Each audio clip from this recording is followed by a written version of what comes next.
ഈ കാലഘട്ടത്തിന്റെ ആവശ്യമാണ് ഈ ഐക്യം എന്നാണ് ഇപ്പോൾ ഇരു നേതാക്കളും പറഞ്ഞത്. ഈ കാലഘട്ടത്തിന്റെ പ്രത്യേകതയായി ഇരു നേതാക്കളും എന്തെങ്കിലും വിശദീകരിക്കുന്നുണ്ടോ? കാരണം രണ്ടുപേരും പറയുന്നതിൽ ചില വ്യത്യാസമുണ്ട്.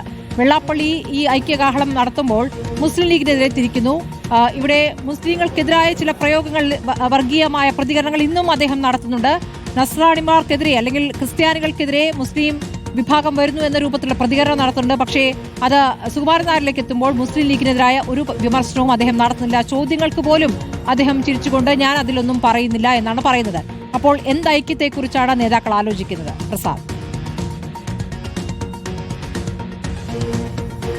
അശ്വതി, കഴിഞ്ഞ കുറച്ച് നാളുകളായി വെള്ളാപ്പള്ളി നടേശന്റെ ഭാഗത്തുനിന്നുണ്ടാകുന്ന പ്രസ്താവനകൾ നമ്മളെല്ലാം കേൾക്കുന്നതാണ്. അതിൽ വലിയ അത്ഭുതവുമില്ല. കാരണം മുഖ്യമന്ത്രി പിണറായി വിജയനെ എപ്പോഴും വാനോളം പുകഴ്ത്തിക്കൊണ്ടാണ് വെള്ളാപ്പള്ളി നടേശൻ എപ്പോഴും സംസാരിച്ചിരുന്നത്.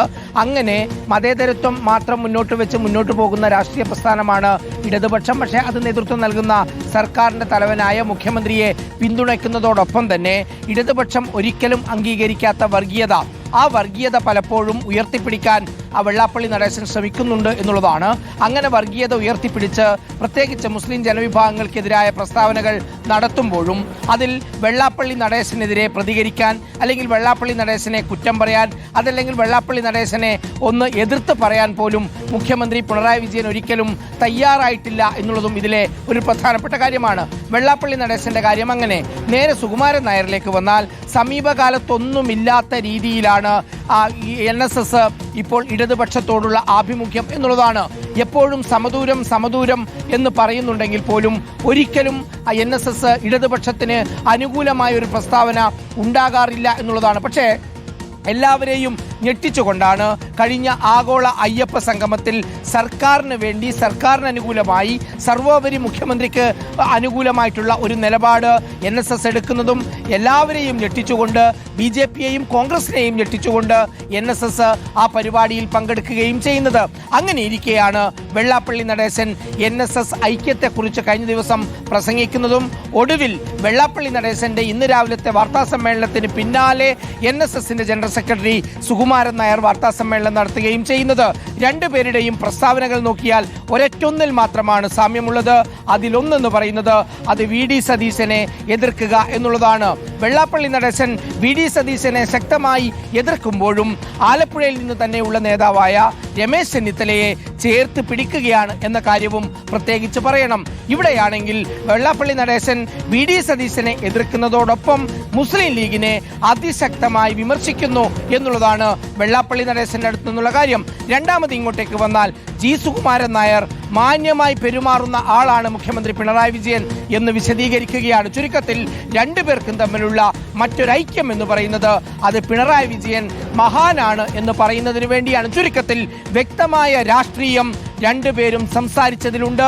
ഈ സമയം എന്നുള്ളത് അത് നിയമസഭാ തെരഞ്ഞെടുപ്പിന്റെ തൊട്ടു മുമ്പുള്ള സമയമാണ്.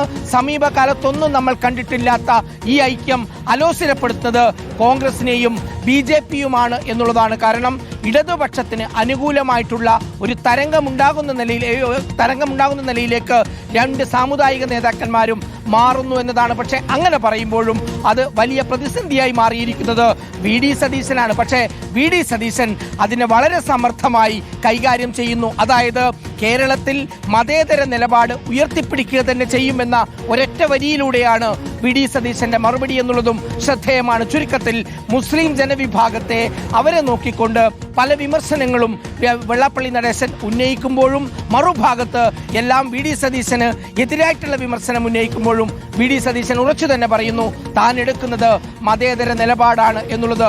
ഒരു ഘട്ടത്തിൽ പോലും സാമുദായിക സംഘടനകൾക്കെതിരായ നിലപാട് താൻ സ്വീകരിച്ചില്ല എന്ന് VD സതീശൻ പല ഘട്ടങ്ങളിലും പറയുന്നുണ്ട്. ശ്രുതി, അവർ പറയുന്നുണ്ട് ഈ സംഘടനയിൽപ്പെട്ട ആർക്കെങ്കിലും, സമുദായ സംഘടനയിൽപ്പെട്ട ആർക്കെങ്കിലും ബുദ്ധിമുട്ടുണ്ടായാൽ ഞങ്ങൾ ഇടപെടാറുണ്ട് എന്ന്. പക്ഷേ തങ്ങളുടെ നിലപാട് അത് മതേതര നിലപാടാണെന്ന് പറഞ്ഞ് ഒരൊറ്റ നിലപാട് VD സതീശൻ മുന്നോട്ട് വെക്കുകയാണ്. ചുരുക്കത്തിൽ ശ്രുതി, ഈ നിയമസഭാ തെരഞ്ഞെടുപ്പ് എന്നുള്ളത് ഏറെ നിർണായകമാവുകയാണ്.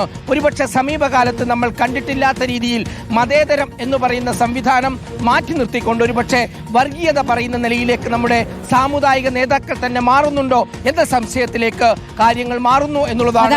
എന്തായാലും വെള്ളാപ്പള്ളി നടേശന്റെയും സുകുമാരൻ നായരുടെയും ലക്ഷ്യം